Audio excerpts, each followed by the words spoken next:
Well, this is a story that I've been interested in for quite some time. We first told you about this particular story several months ago. The Dallas County Sheriff's Office, they launched an internal probe to determine how the missing police-issued firearm of Democrat gubernatorial candidate, former Dallas Sheriff Lupe Valdez, suddenly just turned back up. It reappeared in time for the election. That is just so convenient, and I'm so happy.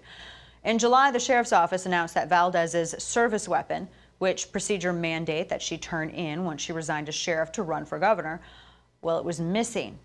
An investigation into its whereabouts was open, but the whole ordeal was a real embarrassment for Valdez's campaign, given her campaign rhetoric regarding responsible firearm ownership.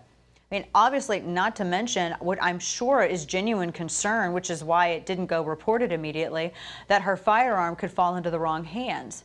Now, after the investigation into the 9mm, the missing 9mm was underway, and following several news reports covering its misplacement, wouldn't you know that it mysteriously showed up in a caged area in the department's property room, as opposed to a secure location, and it lacked the proper signature on the card that was attached to the pistol. It just happened to turn up right there in the property room there in the sheriff's department.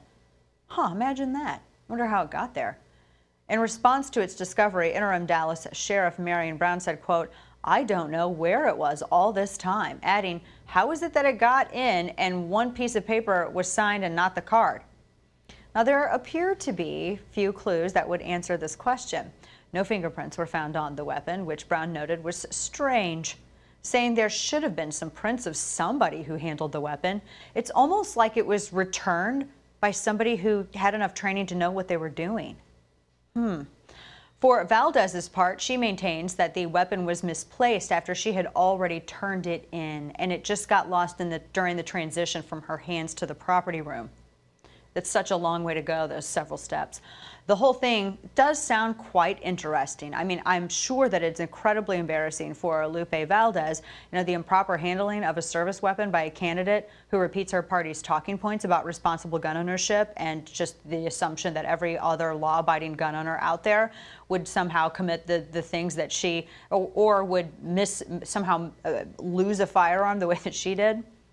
And then right when that news becomes public, in the middle of this very messy campaign, it is just so coincidental that it just, poof, it just shows up on the floor of a secure room without the proper signatures and no fingerprints. How does a firearm get into the sheriff's office and get into a secure room?